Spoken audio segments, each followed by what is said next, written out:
order for the Pasco County Board of County Commissioners, 10 o'clock a.m. meeting of June 4th, 2024. At this time, please silence all electronic devices. Please rise for the invocation and the Pledge of Allegiance. O merciful Creator, your hand is open wide to satisfy the needs of every living creature. Make us thankful for your loving providence and grant that we, remembering the account that we must one day give, may be faithful stewards of your good gifts. Amen. Amen. I pledge allegiance to the flag of the United States of America and to the republic for which it stands, one nation, under God, indivisible, with liberty and justice for all.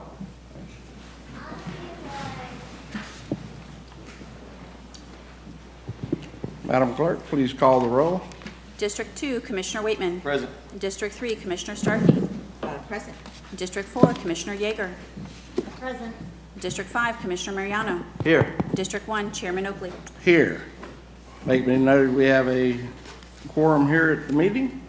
Now is the time for public comment. Citizens are given an opportunity to comment on any current or future agenda item before the board and on business under the board's purview. Today's public comment will be handled as follows. First, we will take public comment for those who are here in person. Then we will take public comment for those that are pre-registered for a WebEx link and are currently on queue. We request that you address the board. Please do not direct any personal items against the commissioners or team members, but rather direct them at the issues. This provides mutual respect between the board members and the public. After stating your name and address for the clerk, a 3-minute timer will be activated. After 2 minutes, a single beep will indicate that you have 1 minute left. When your time is up, 2 beeps will sound, and you will be able to close your comments. WebEx participants will also be disconnected when they're through with their time.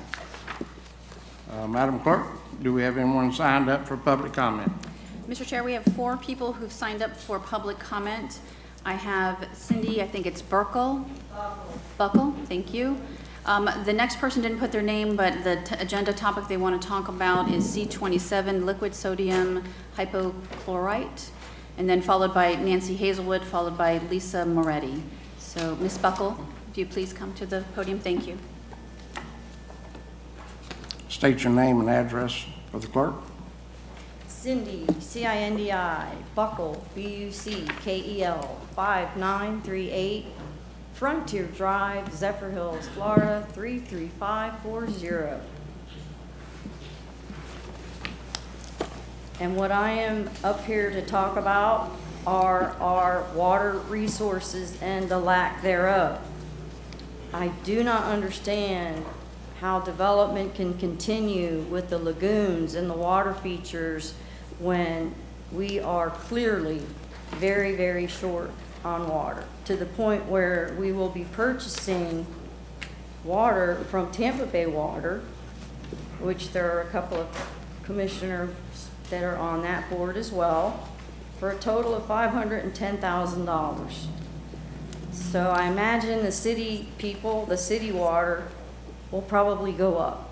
The other issue I have is the same day the water restrictions came out for us to once a week, there was notification that any water features needed to be, have a sign saying using reclaimed water only. Now I drove up and down State Road 56 yesterday, and I noticed the huge waterfall is still running, and there is no sign for reclaimed water. One of the other subdivisions completely changed theirs to planning, but there are several fountains, there are several irrigated man-made ponds on State Road 56. You can tell this because the ponds in the subdivisions are lowering because of no rain, yet these ponds that were created with the concrete pumps to be able to pump in and out are perfectly level every time you go by. I am on a well, and right now our pressure has dropped. We've had to put a submersible well in to follow the aquifer down because it is several inches below. It is lower than it has ever been. The other issue that could happen with this is sinkholes. I have spoken with a lot of new residents and a lot of the new subdivisions, and they are also concerned about the water. That's all I have to say. All right, thank you for your comments.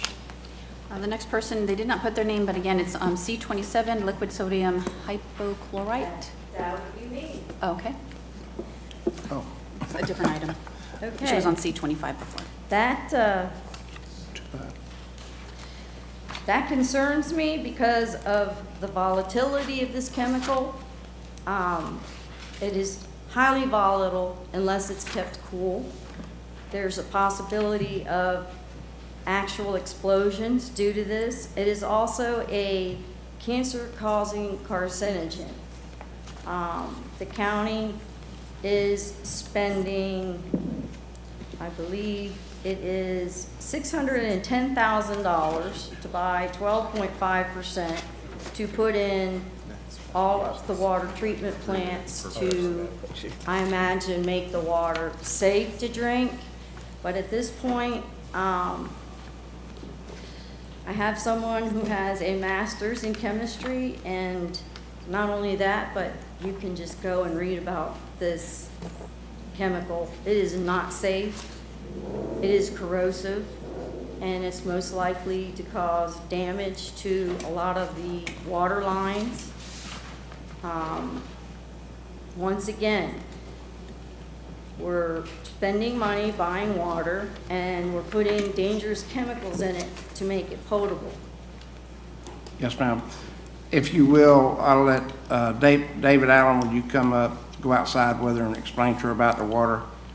And just to answer real quick on part of it, we're not out of water or short of water. We're out of what they call free water because it comes out of a well. They call it free. But we have plenty of water with Tampa Bay water for our region. But David Allen will explain some of that information for you. If you'll step outside with him. He'll do that right now. Next person. Mr. Chair, the next person is Nancy Hazelwood, followed by Lisa Moretti.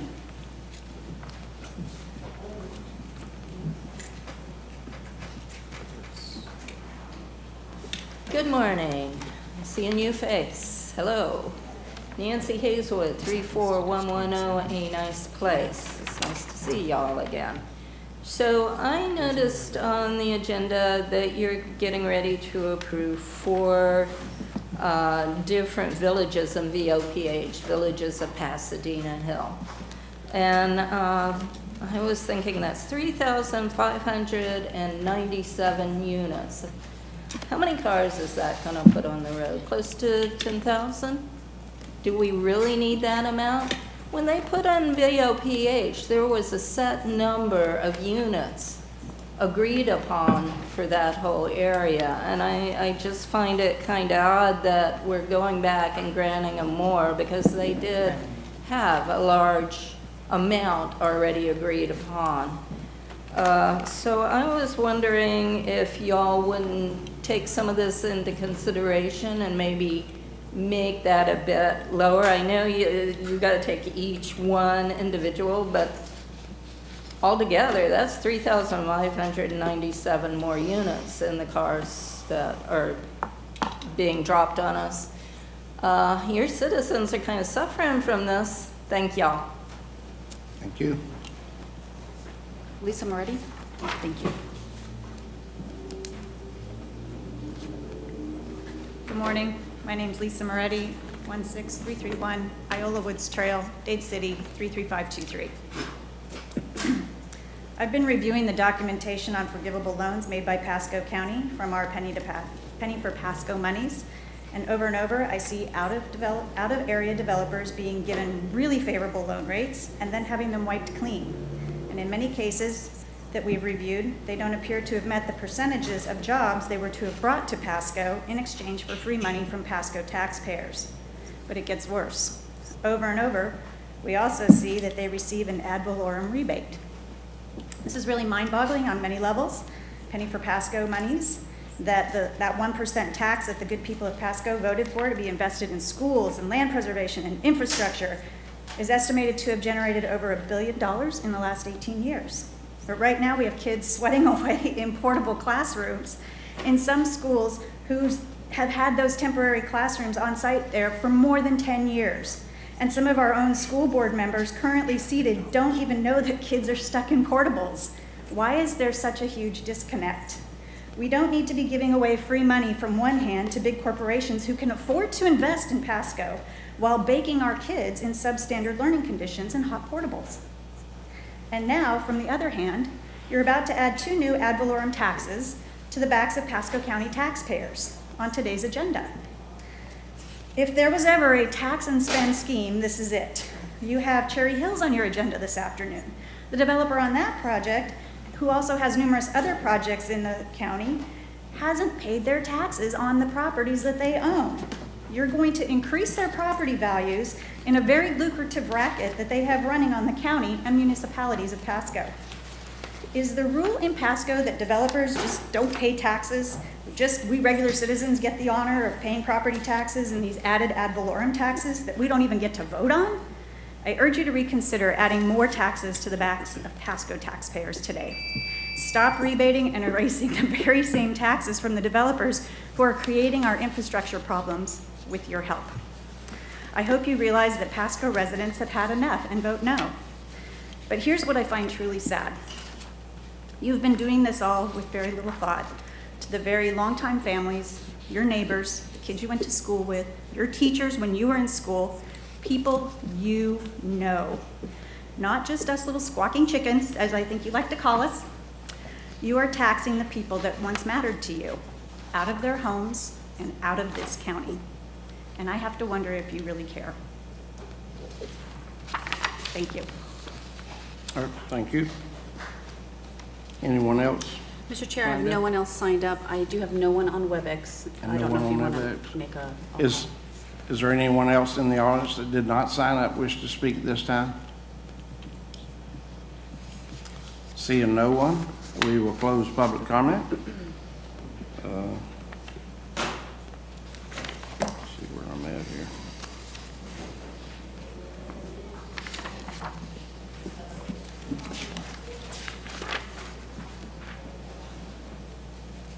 I don't see my sheet. Okay, next order of business is, we do consent and then resolution. We do resolution first. So we go to resolutions and then consent. So resolutions. It is a little after 10:15, but I've got a time certain at 11 o'clock for one resolution, so we'll move for resolution RS1, so we'll move to RS2.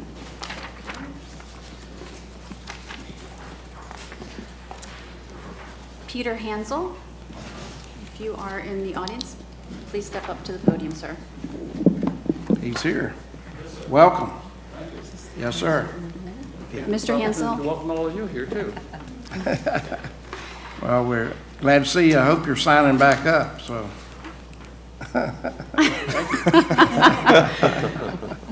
Mr. Hansel, I'll go ahead and read your resolution first. Thank you, ma'am. Okay. Could I interrupt? Sure. I brought my grandson He can come stand with you and my wife. and your wife. Yes, sir. Yeah. He said no. We realize that you wouldn't have had such good service without their support. You're absolutely correct on that, 100%. Plus, I gave him $20 to show up, so now I won't. Well, 20 bucks is 20 bucks. That's but- okay. I think now you have to take them to lunch, too. Yeah, that's right. Okay. Resolution number 24-135, a resolution by the Board of County Commissioners of Pasco County, Florida, commending Peter Hansel for 9 years of service as a member of the Pasco County Planning Commission. Whereas Pete Hansel is a well-respected resident of Pasco County who earned a bachelor's degree from Northern Arizona University and a master's degree from Emporia State University. And whereas Peter proudly served active duty in the U.S. Army and served 20 years in the U.S. Army Reserves. And whereas over the years, Peter has been involved in several and many boards, including the Wesley Chapel Chamber of Commerce, Pasco County School District Vision Committee, the Pasco County Voter Outreach Ambassador Program, the Pasco County Metropolitan Planning Organization Citizens Advisory Committee, and served on the Lexington Oaks Community Development District Board for 19 years. And whereas in 2015, Peter was appointed to the Planning Commission by former Pasco County Commissioner Mike Moore, and was reappointed by Commissioner Waitman in 2022.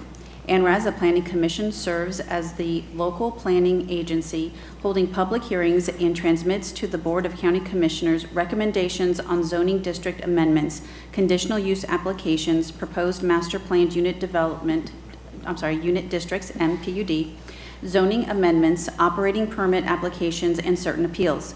And whereas in 2008, he proposed to name the new elementary school in Wesley Chapel Veterans to honor all veterans in Wesley Chapel, in which the school board voted and agreed upon. And whereas the dedication and experience Peter brought to the Pasco County Planning Commission has been an asset to Pasco County, his knowledge, loyalty, and dedication will be sorely missed by all who had the pleasure of working with him.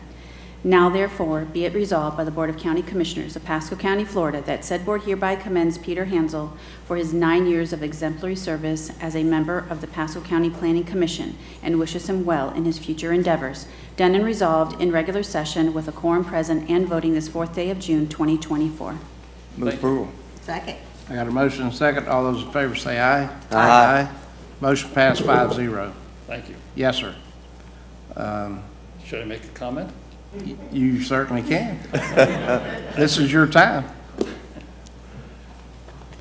It has been a great pleasure serving the citizens of Pasco County. Some of you I know very well. Mr. Jack over here, I met almost 22 years ago when he first ran, and I'm so glad you are still here, Jack. I watch you folks on TV, and I continue to respect all your comments and your concern and the work you do for the residents of Lexington Oaks. Kathy Starkey, I met you when you were a member of the school board. That's right. And I always thought you did a fantastic job with the school board. But when you come over here, you did a fantastic job. And we, the residents of this county, are very grateful for you and your endeavors and how you work to ensure the quality of life tries to remain at an acceptable or beyond level.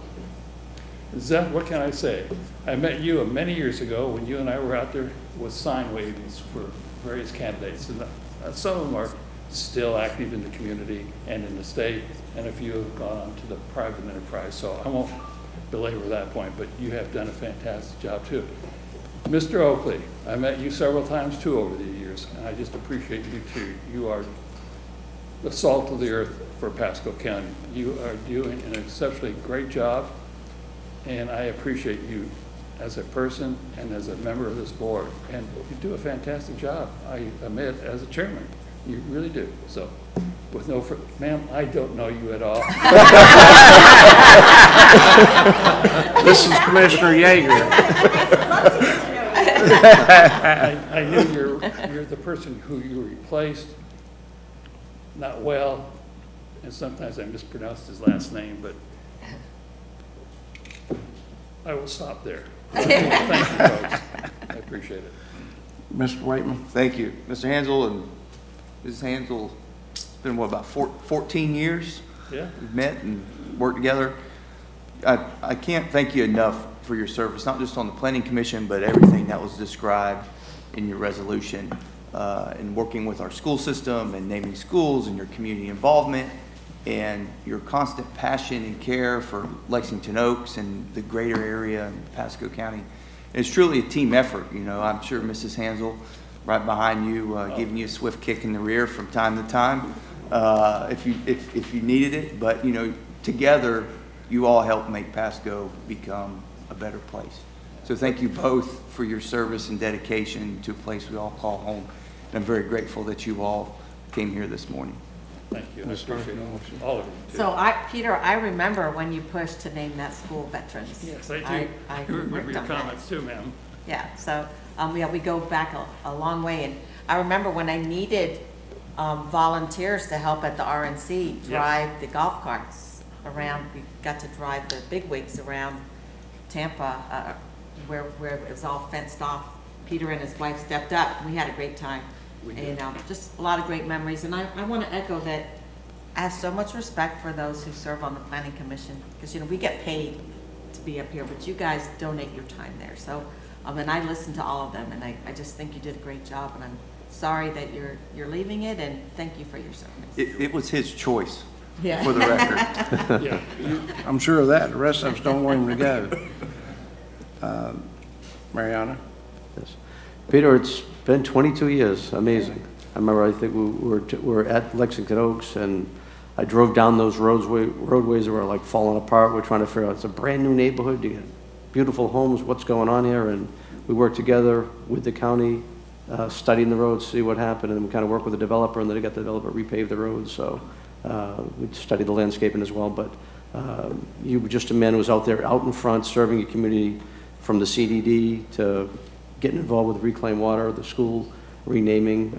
You're just an asset to the community, and we greatly appreciate all your service, for not thank just you. the planning commission, for everything you've done. Karen, you're a doll, and good to see your grandson here too. you know, I wish Is my your- wife would come up, because without her, Well, she needs to come up. she was the backbone. As some of you may know, the wife is the backbone key. oftentimes. Oh, yeah. And the sounding board. And I know Ms. Starkey and I had we came to an agreement on the name of that school over there. It was important. Yeah. Because I was a veteran myself, and some of you may have served too. And to recognize Pasco County, you cannot throw a rock in any direction and not hit somebody who has served in the military. So, well, Yeah. I probably spoke enough. Well, Ms. I just Yeager? want to say thank you for your service to our country and also to our county. Yeah. So congratulations on a job well done. Thank you. I appreciate it. Thank you. Oh, now I get to ad lib a little bit, so. Get what? I get to tell stories on you. Yeah, I you remember probably one could. time, one of my favorite stories was the fact that there was only 3 members that day at the planning board, and you ended up being chair. Correct. And I was amazed. I was down in my office, and I had my speaker on, and I was kind of listening to what was going on. And there was only 3, so one of them made a motion, the other person was against the motion, and he actually seconded that motion, which means he knew Robert's rules very well, because he had the ability to do second a motion. He can't make it, but he can second it, so. But that meeting went very well, and he did a great job running that meeting. And he did a great job for citizens of Pasco County. I just want to follow in your steps and do the best job I can for our citizens of Pasco County. And I can tell you that he never saw an item that he didn't look at and put himself as a citizen of Pasco County and vote for what was best for the citizens of Pasco County. And that's the only way to be a part of a board like this, that you vote for your citizens. Oh, thank you. Appreciate that. Thank you. But, So we want to come down and get a picture? Everybody? sure. Yeah, All right. Will you at least come for the picture? We're going to get his wife up now, I think. that'd be good. And one last thing too, I know you have some attorneys out there in the audience, and I have to say, the may not always agree with the attorneys here, but they do, I really feel this sincerely, that they do a fantastic job, especially the county attorneys. Okay, enough said.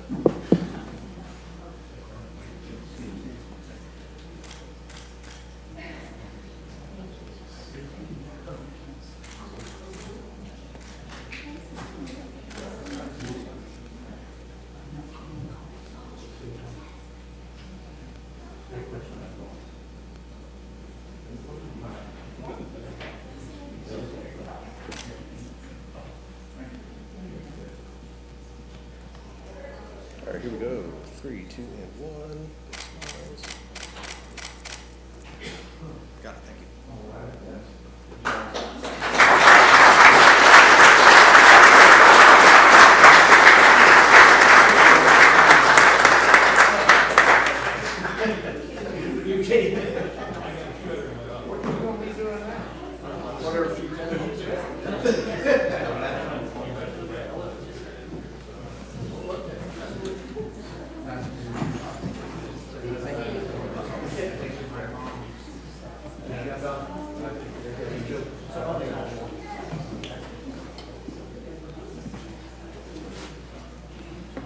I'm pulling C14. I'm gonna pull C14 just so David can come up and correct the record. I'm pulling C14. Oh, you are? Yeah. Is there a problem with it? Nope. What's it on? BOPH. Even though that lady left. Oh, excuse me. I was talking to you. I mean, you want me to take over? Probably be better. No, I don't think so. Yeah, keep her away from the gavel. We've seen that before. Yeah. That's why they got it way over here. I think so. Okay, now we'll take, what time is it? Yeah, it's 10:30, so RS3. Will the Hudson High School cheerleading team please stand up and come to the podium?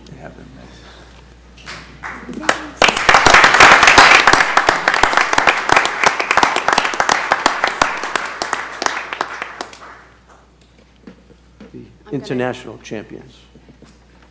Yeah. Spread out where we can see you. So. All right, I will go ahead and read your resolution first. Okay.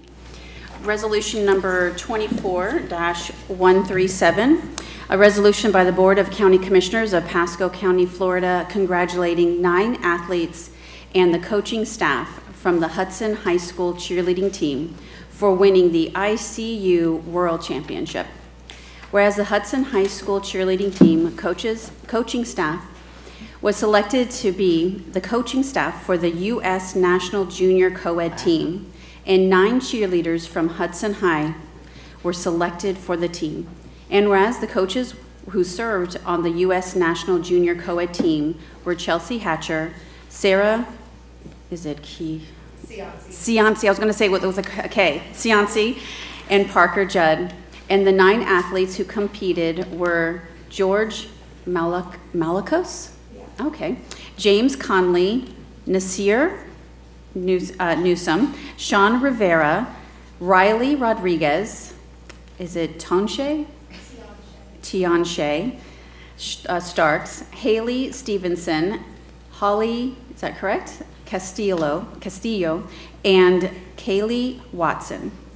And whereas the U.S. National Junior Co-ed team competed from April 25th to the 26th, 2024, against other junior co-ed national teams from around the world in the ICU World Championship at the ESPN Wide World of Sports Complex in Orlando. And whereas the U.S. National Junior Co-ed team won first place at the ICU World Championship in their division, with Team Finland winning second place and Team Norway winning third place.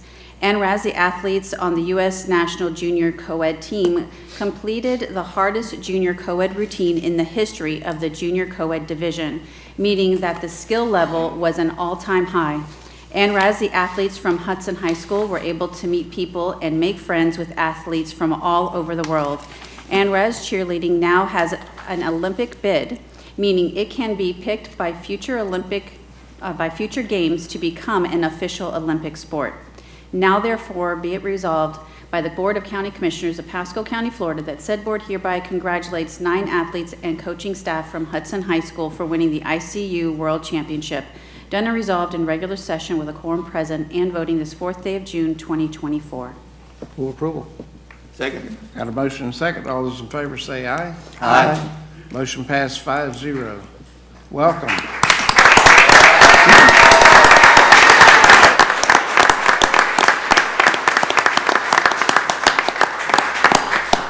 Now, do you have a spokesperson? He's standing in front of the podium. How come the boys are backing up? They're always hiding somewhere. Thank you guys so much for having us here and celebrating these kids. They're super, super hardworking athletes. I always get emotional talking about them because they truly, truly, I know they're used to it. They work so hard.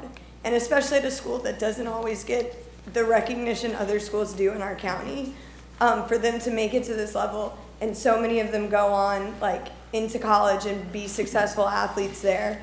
It's super, super special what we've created, what we're doing. A couple of them today, one's at orientation at UCF. We have 2 attending UCF next year. These 2 are attending the University of West Georgia next year. The rest are still stuck with me. But they all leave us and become super, super successful individuals outside of Hudson Cheer, which is really what we've wanted to create. And the athletic ability is just kind of like the cherry on top of the cake for what we've been trying to do. Jack? Thank you. Well, congratulations. This is something else. It was a few years ago, we had a local baseball team from Hudson that actually won the state, and then they were going to go for the Nationals, and then, as I mentioned, I think last time here, that they went on to win the Nationals. You guys have taken it a step beyond, not only the national champions, but the international champions, to compete with all those people and have the hardest routine out there. It's got to be a lot for your courage and skill level to actually make that step and the courage to go do that. And I understand, talking to Mike Melikos after the first day, you guys were like way ahead and just kept the lead strong. So thanks for representing so well. We're proud of all of you. Hudson's got great spirit, always has, always will. So we appreciate you keeping that firepower going and making all of Pasco County proud. So thank you and congratulations. Thank you. Ms. Yeager? Now I want to watch your routine. How do I find that? On YouTube? They have lots of videos. Yes, it's on YouTube. So if you Team USA, junior semifinals is their favorite performance. That was a little bit better. But yeah, so it's on YouTube. And then we have lots of stuff all over social media. If you follow any of the Hudson cheerleading social media accounts, it's on the Olympic channel. We post a lot of their videos and stuff on there. Well, awesome. I can't wait to see it, and congratulations, guys. Thank you. Okay. Ms. Starkey? So I was a cheerleader myself, though didn't receive any of that kind of recognition.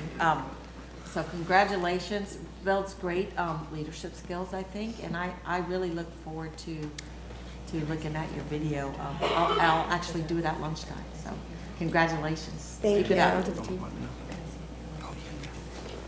Mr. Whiteman? Thank you, Chair. Welcome back. How long, when were they here last? Couple months ago? Couple months, yeah. Yeah, so we're really, truly rooting for you to come back and celebrate, becoming champions. I was, a graduate of Pasco High and a proud Pirate, but today a proud supporter of the Hudson Cobras. So congratulations to you all, and if there's any parents here today, congratulations to you guys and your dedication and traveling, and to those graduating, best of luck to your future, and hope you guys tremendous success in the next chapter of your lives. Well, great job, great representation of the Hudson area and your high school, and the citizens of Pasco County. We're all very, very proud of what you've done, and you've achieved great things, but that's just the start. There's a wide open world out there and a lot you can do. If you tell yourself you can do it, you can do it. You're in America. God bless America, and God bless you, each of you, for what you do. Thank you. Thank you. Hey, Mr. Chairman? Wait a minute. I was going to say. Oh, you got it? Thank you for the Okay, great and then idea, we got a Commissioner couple more Yeager. that want to speak, so, okay. Well, they pull it up here, we're going to see it. Oh, that's our final. Oh, this is national. This is good. Wait, why is it there and not there? Right here. Okay. Here we go. The USA one. But this is our high school national. That was really good. Now that-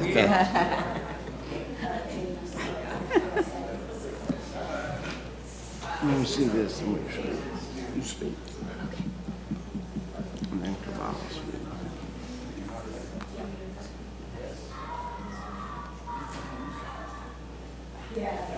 All right. Here we go.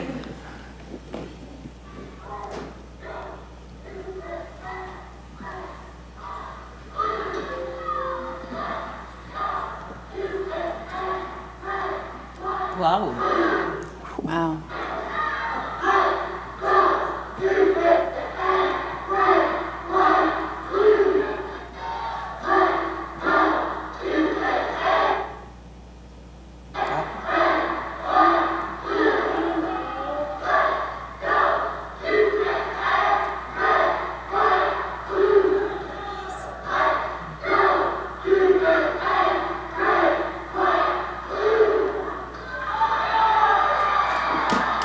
And where was this? Oh, wait, they're not done, they're not done. Oh, there's Oh, more. we're not done? The finale.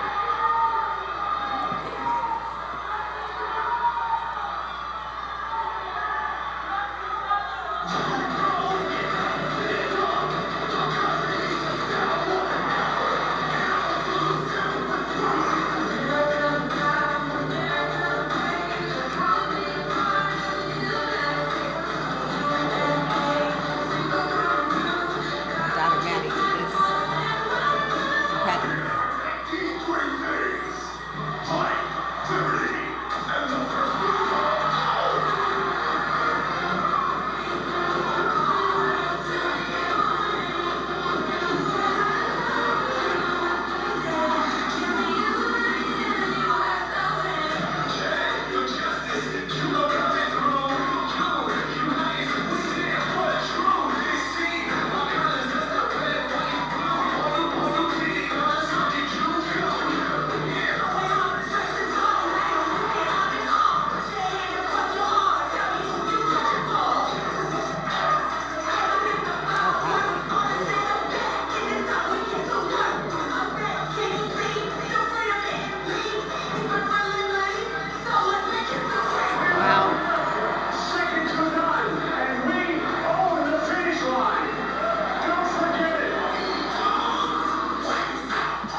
Okay, now we have two more people who want to say some words to you.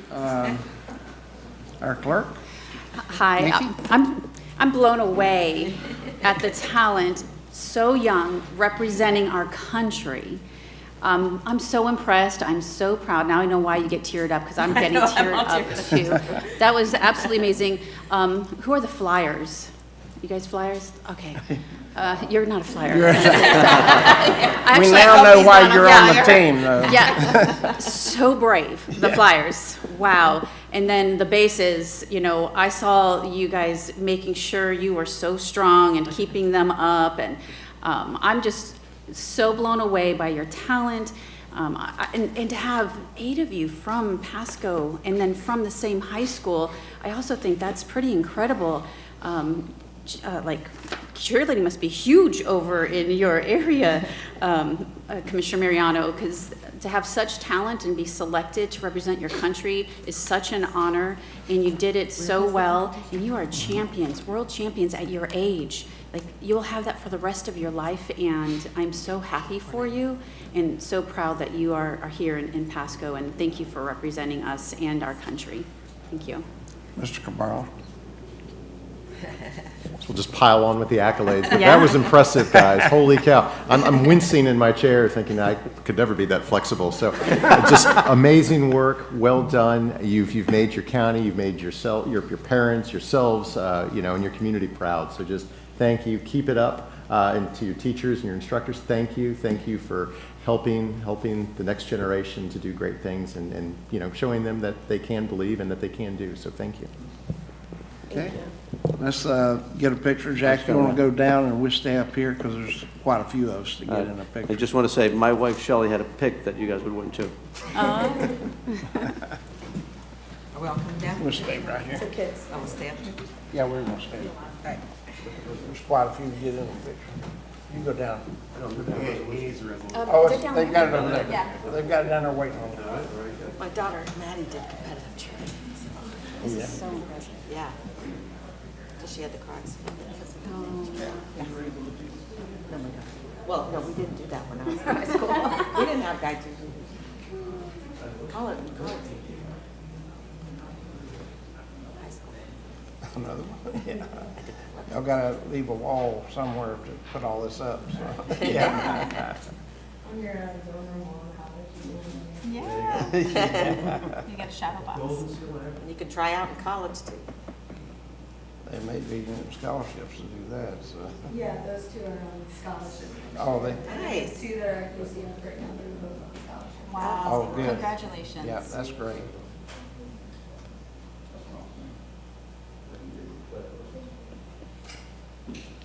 To think of sports you took in high school, get you a college degree, so that's very good, so, very important. All right.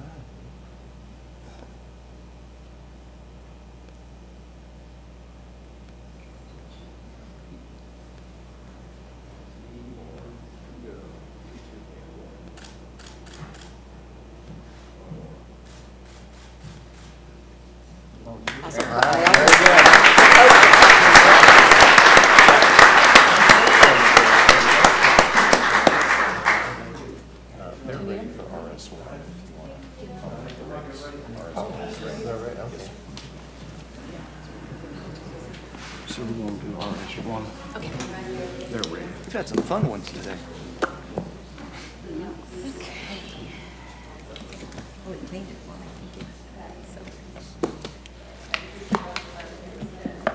Okay, so they're ready a little bit early, so we will call RS1. All right, if anyone is here from the Tampa Bay Rays or Pasco County Libraries, could you please come to the podium?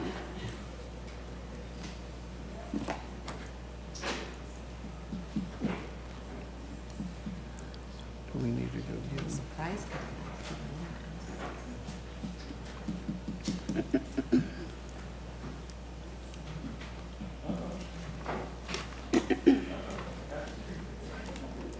It's great to see so many kids here today. Okay. Welcome. Mr. Chair, you want me to read the resolution? Yes, do the Okay. resolution. Resolution number 24-136, a resolution by the Board of County Commissioners of Pasco County, Florida, declaring the week of June 2nd through the 8th, 2024 as Reading with the Rays Week in Pasco County. Whereas the Tampa Bay Rays have established and supported the Reading with the Rays presented by Suncoast Credit Union. Well, step up. Come on in.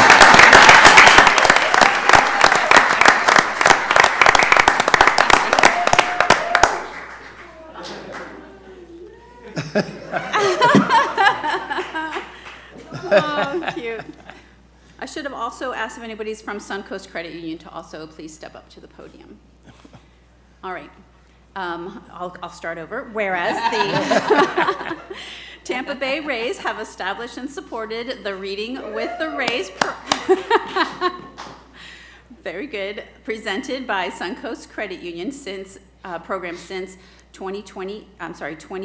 2008. Pasco County Libraries has been an active member in the program since 2009.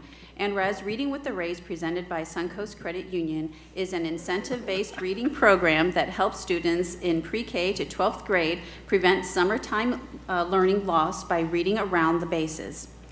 To earn Tampa Bay Rays themed prizes. After rounding all the bases and successfully logging 24 hours of reading, students win the grand prize, a voucher for 2 tickets to see the Tampa Bay Rays play.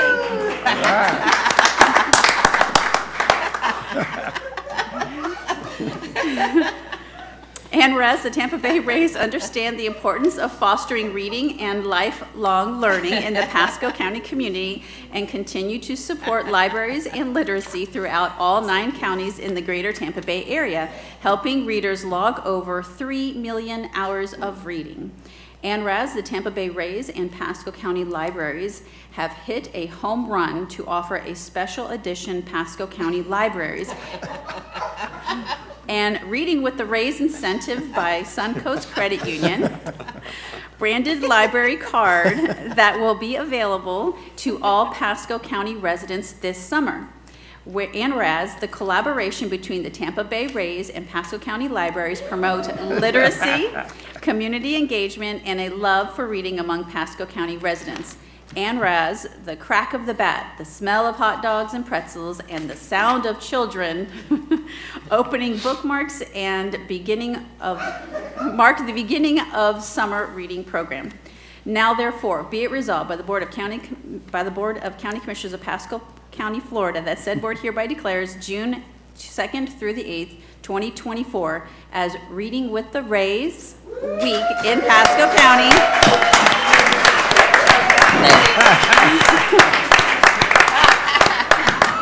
Done and resolved in regular session with a quorum present and voting this 4th day of June, 2024.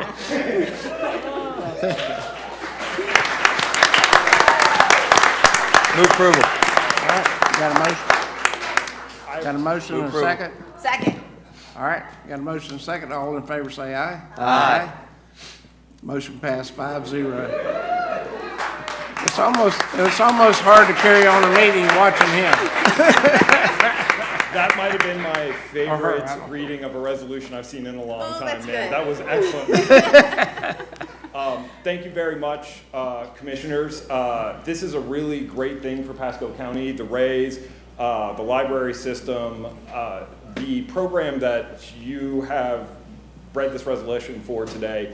Logged over 1 million minutes last year of children reporting that. And that summertime slump is a real thing. And this program is incredibly talented at preventing that and helping turn it back. Also, we cannot thank our partners at the Rays enough. They were incredibly willing, 1, to do this resolution, 2, to get Raymond off of his busy schedule right now to come in, and 3, to do something really incredible that I am aware of no one else in the Tampa Bay area getting the honor to do, and I'm trying to make sure we're the only ones in the country. The Rays have partnered with us to have specialty library cards this year for families, adults, children that come in. You can trade in your old library card to new ones. You can also just get a new one fresh. Because we cheated for you, the Board of County Commissioners and the County Attorney and Clerk, we have specialty library cards for all of you here today as a little gift. They are numbered for your districts, and we even included the county administrator as well in the gift. So I don't know if that, as I'm staffed, that is a motion to receive, but we have Move those to for receive you. and Well, wait for a us. minute. We gotta have, Raymond, you gotta come up and hit this. You gotta do your job. You came in. There's no free loafing around here, so.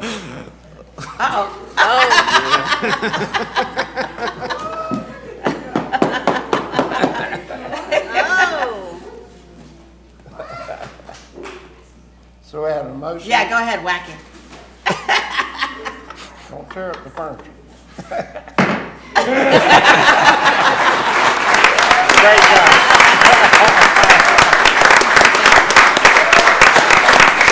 So I had a motion and a second. All those in favor say aye.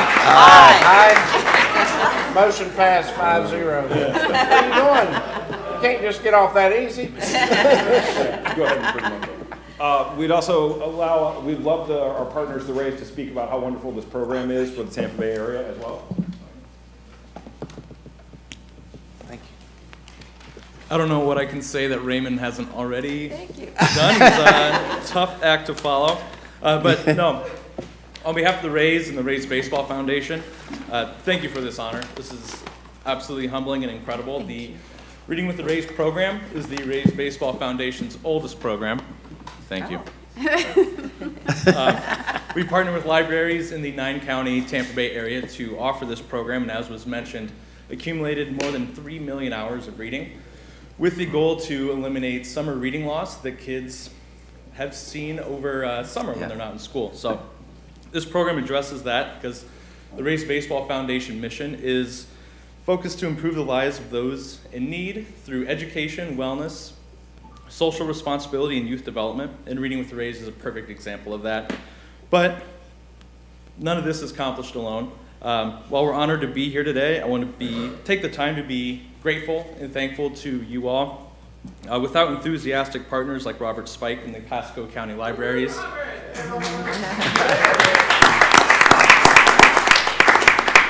and county leaders like yourselves who value and uplift education, none of this program can be accomplished. So thank you all for setting the example of educational values, partnership, and community leadership. The Rays' goal is to energize the community through the magic of Rays baseball. So this summer, hopefully everyone starts reading, and we'll see you all at Tropicana Field. But thank you all again, Chairman Oakley, Robert Spike, the whole board of county commissioners. Thank you for your support and leadership. All right, thank you.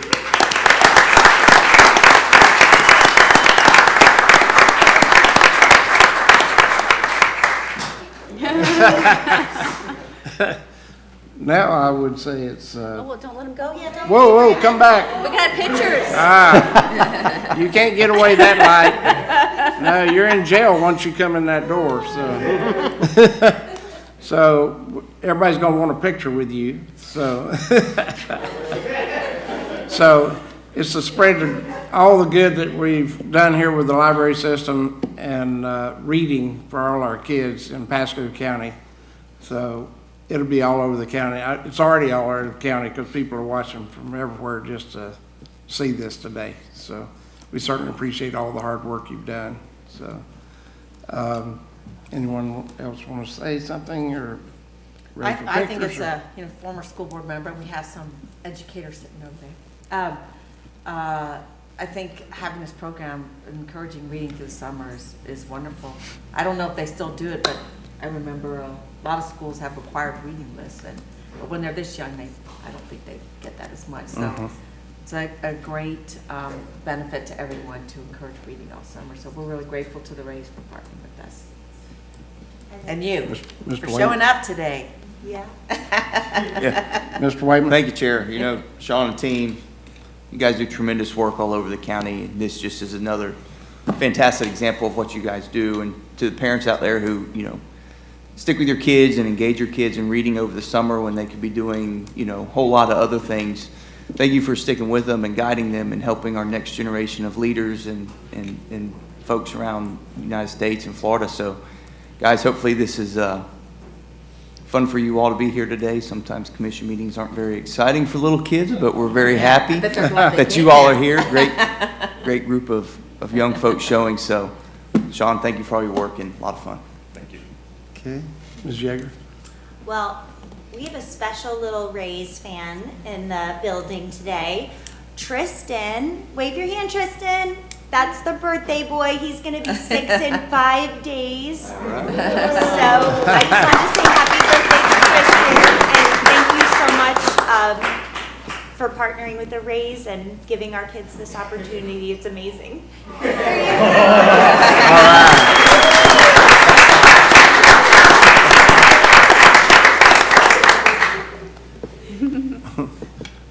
All right. All right, Jack. Thank you, Mr. Chairman. I was tipped off by my assistant to bring my hat today, so got an edge on you guys. Sorry about that. Aren't you a Mets fan? Aren't you a Mets fan? I didn't know you were still here, Jack. Put the hat on, I didn't recognize you. Mr. Kamala. The Rays have brought a lot of excitement for many years all the way around. I was there on game 162 when you won the division that year. It was like unbelievable. Yeah. The place just erupted. Yeah. Just great memories all the way through.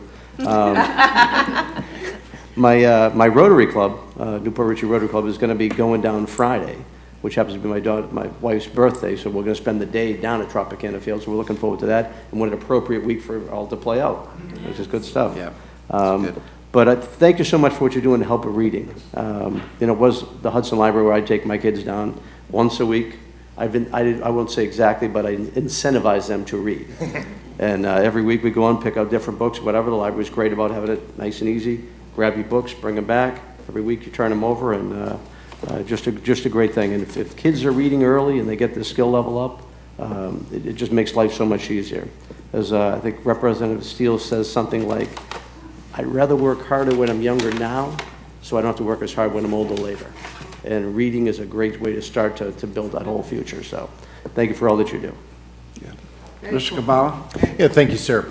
Sean and team, thank you. You guys continue to do innovative things and push the envelope, so thank you for that. Raymond, thank you. Appreciate you showing up today and helping out here with helping kids, learning to read over the summer. And appreciate the partnership with the Rays overall. In fact, actually, this Saturday, I think we'll have about 85 employees showing up for a Rays game on Saturday against the Orioles, so we're looking forward to that. And also with the partnership of donating $5 of every ticket to United Way of Pasco. So a lot of great things that you guys are doing in the community, so we thank you for that partnership. Okay, I'm gonna come down front. If all of y'all will come up here, we'll get a picture. And then the rest of you guys stand up here behind us. Look at our card. Isn't that cool? It's so cute. It's got Raymond on it.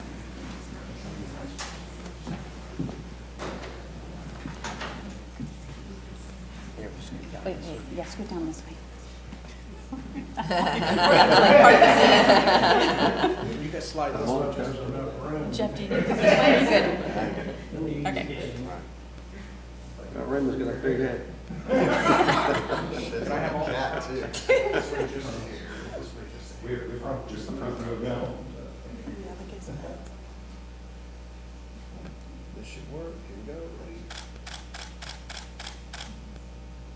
And we got it. Thank you. All right.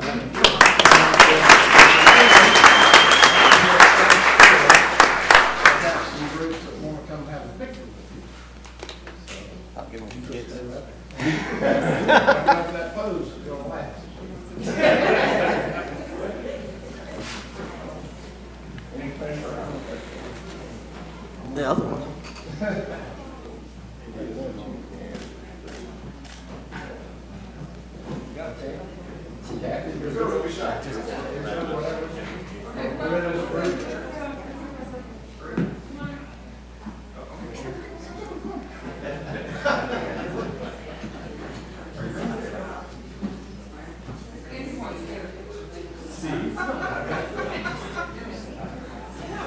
Spell his name R-A-Y-M-U-N-D.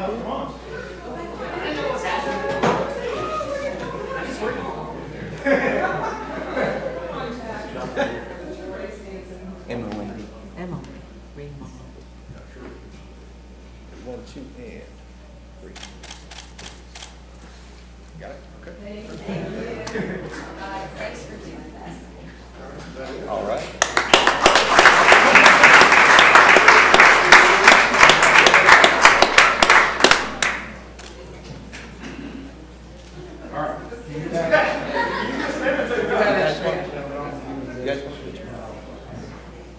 Y'all take that with you. Thank you.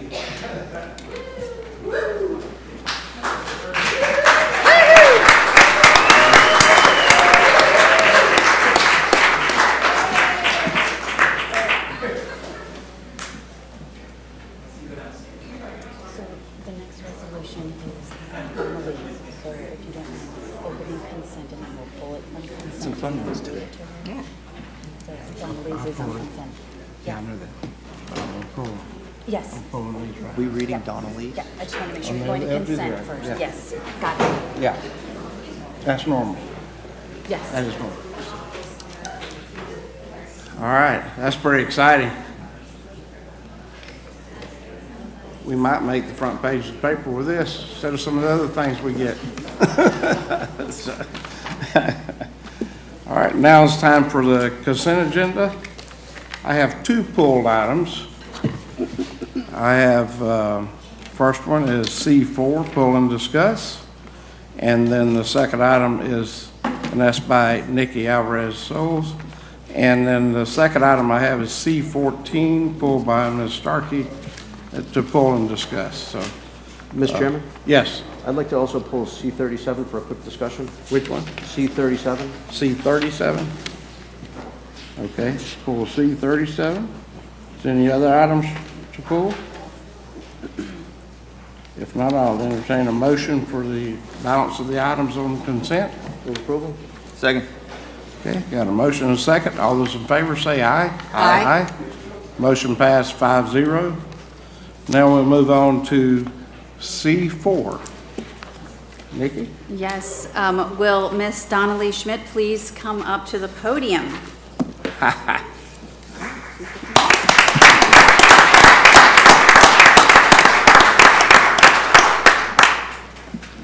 Be careful what you say, you're being taped. I'm not gonna,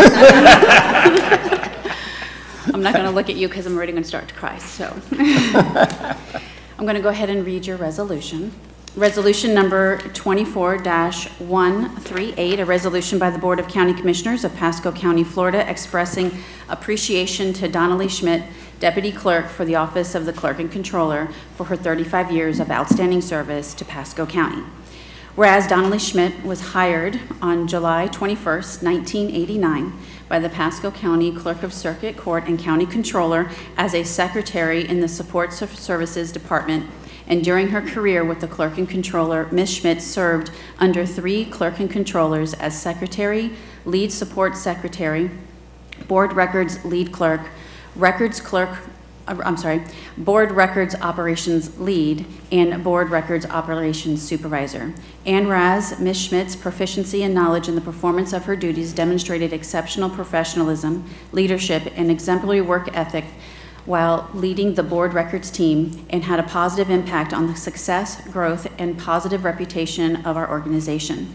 And whereas Ms. Schmidt has been instrumental in ensuring seamless integration of multiple information technology applications. Ms. Schmidt led the Board Records team through the successful implementation of For the Record, FTR, Gold Digital Recording Software, BIS Digital Recording Software, and Board Records Management System, BROOMS, Electronic Contact Management, ECM, Sire Technologies, and the Civic Clerk Management System, resulting in improved efficiencies, productivity, and effectiveness in managing the board records. And whereas, in recognition for an extraordinary commitment to public service, we extend our sincerest appreciation to Ms. Schmidt, who attended over 1,500 Board of County Commission meetings and associated committees as an excellent liaison to county staff and other constitutional offices. Ms. Schmidt's positive disposition, effective collaboration, and outstanding attention to detail ensured all agenda items were properly recorded for the Board of County Commissioners. And whereas Ms. Schmidt was always willing to take on extra tasks when needed, as well as sharing her knowledge with her teammates. Her dedication to excellence, innovative thinking, and commitment to continuous improvement have set a high standard of professionalism and inspired her teammates and peers, enduring her to all. And whereas Ms. Schmidt demonstrated outstanding enthusiasm, creativity, and team spirit by encouraging her teammates to dress up for Halloween, fostering a sense of camaraderie and fun, contributing to a vibrant and engaging workplace culture. Some of her favorites were JP Hogg's Biker Chicks, RV Parks, Nuns, Clowns, Under the Sea, the Oompa Loompas from Willy Wonka, and the Holidays of Nikki. And whereas Ms. Schmidt has exhibited unwavering commitment to her duties, responsibilities, and deadlines, consistently delivering high-quality work with precision and professionalism, and her dedication and dependability in the performance of her job duties made her a valuable asset to the Office of the Clerk and Controller. And whereas during her 35 years of service, Ms. Schmidt diligently and conscientiously served the citizens of Pasco County and customers of the clerk and controller in her positions, ensuring integrity while providing outstanding service. And whereas as of July 1st, 2024, Ms. Schmidt retires from the office of clerk and controller and has plans to travel around the country alongside her husband, who is retiring from the Pasco County School Board in June, and the Board of County Commissioners and the clerk and controller deem it appropriate to recognize her contributions to both the customers of the clerk and controller's office and the citizens of Pasco County. Now therefore be it resolved by the Board of County Commissioners in Pasco County, Florida, in session duly assembled, that said board hereby expresses its deepest appreciation and heartfelt gratitude to Donna Lee Schmidt for her 35 years of dedicated service, commitment, and invaluable contributions to the citizens of Pasco County. Done and resolved in regular session with a quorum present and voting this 4th day of June, 2024. Madam Clerk, are you sure you want a motion? I do not. Want a motion? Move approval. Do I have a second? You got a second. Well, both of them said move approval. So. Okay, I got So a the motion fighting- and a second. All those in favor say aye. Aye. Motion passed 5-0. Thought you was gonna get away without talking to us, didn't you? I tried. She was. You did. Thank you to everyone, especially Nikki and my team. That's it? I'm used to sitting over there and hiding, so this is difficult. I am grateful for the office, my husband. Come up. Come up with you. My directors and everyone in the office. My team is here, Yeah. and I'm just grateful. And Nikki, thank you for keeping me. Oh, absolutely. I want to keep you more, but you won't stay. We got things to do. I think so. I think so. Yeah. Mr. Go Chair. ahead. You speak first. Well, I'm going to try to speak and not cry because I wanted to honor you, but Donnelly is one of those special people. You're just a wonderful human being and such a kind soul and a great leader, and she is fun and funny. I'm going to miss working with you so closely. I'm going to miss us going to lunch. Maybe we can still do that. That would be nice. I wish you all the wonderful happiness, you and your husband. Hope you enjoy wonderful travels and get to see grandbabies and enjoy retirement like you so well deserve. 35 years of service is absolutely incredible, and to do it in our office, I feel like our office is blessed, Pasco County is blessed because of what you've done, and I have no worries about your area because she's created wonderful knowledge sharing in her department. The board will be taken care of for years to come because of Donnelly's leadership and making sure that her team is prepared for when she was going to retire. So you've done an amazing job. I am honored to have worked with you and get to know you. I wish you all the best, but I still get to see you because you're not done just yet. Congratulations, Donnelly. Mr. Wayman. Thank you, Chair.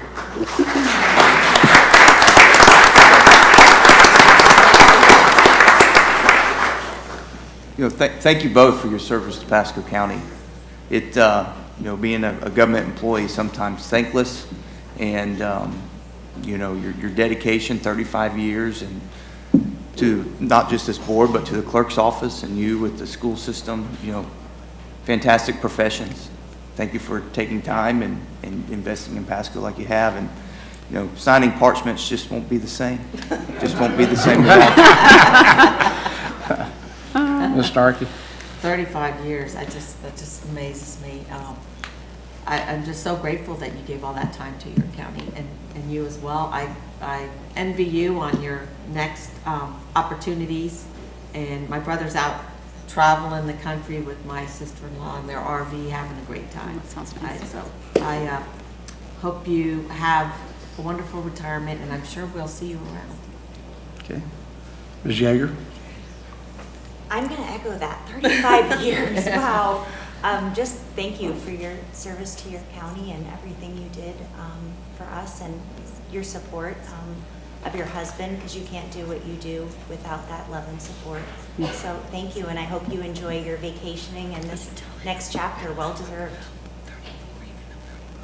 Donnelly, congratulations on 35 years. You've been phenomenal. Anytime we're doing resolutions, anytime we're a chairman, as far as even signing plats, whatever, you always made sure we sign what we had to sign and get it done before lunch breaks, whatever. But greatly appreciate all your great service, and congratulations on travel. Enjoy. Have a great time. Mr. Kabbalah. I tried, but I didn't talk to Nikki before, so, it got pulled, Donnelly, so.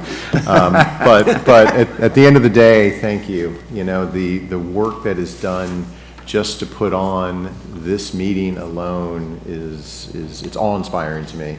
And then the work that goes on the back end. And on top of that, you make sure it's right, it's accurate, it is, you truly are, you do yeoman's work and are an unsung hero. So just thank you for that. Thank you for passing that along to the next group, because I know you got things to do. But we are happy and blessed to have had you. So thank you. Thank you. Okay. Mr. Steinstein? You don't normally give me an opportunity to speak. Well, that's kind of keep you at bay a little bit. Board Records is historically one of those unsung hero departments, and our office couldn't live without you. It seems like anytime we're asked a question on historical documents, if we can't find it, you'll turn it up. And it's been great working with you for the 16 years I've been here. It's been great. You tried to slip through the cracks, but That's all right. it's Kabbalah's fault. He showed that to me. So, but actually, I really wasn't going to let you get away with just sitting back.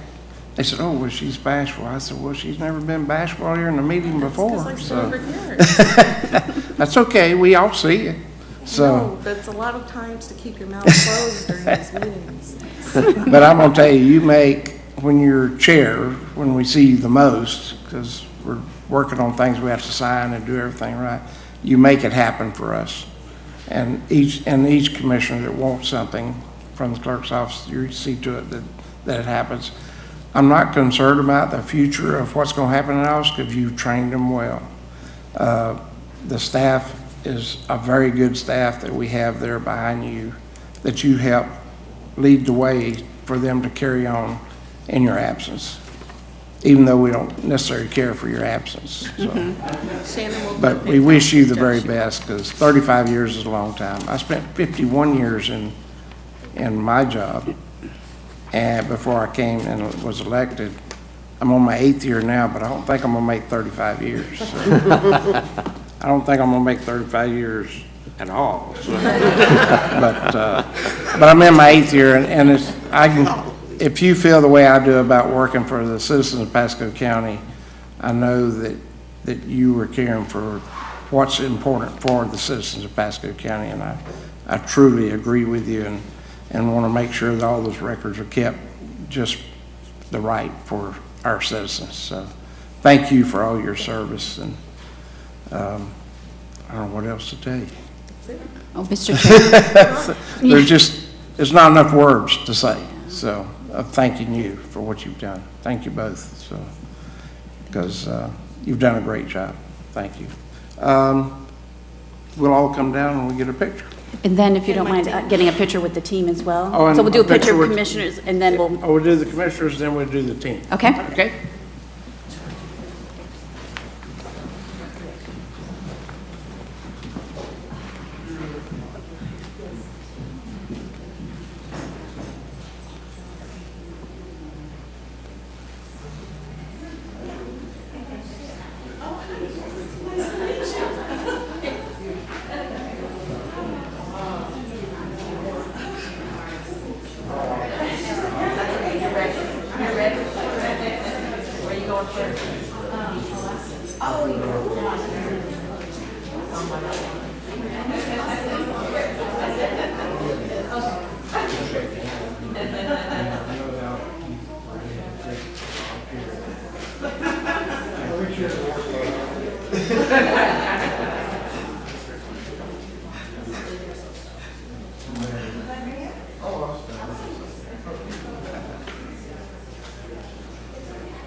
rest of us go behind. We'll take all the team members. You're part of it. We go up. That's right. You don't get away with it.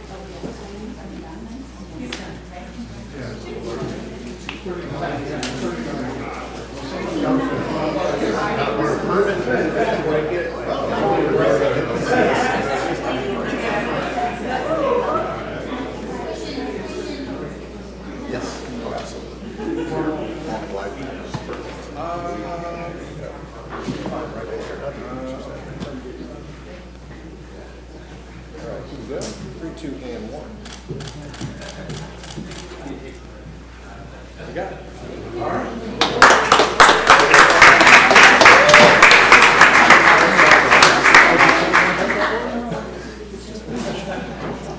Gonna get it.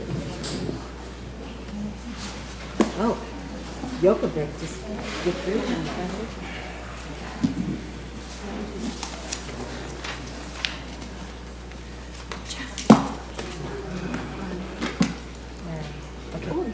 Hey, I just want to talk about 34 after we do 14. Yeah. There's no problem.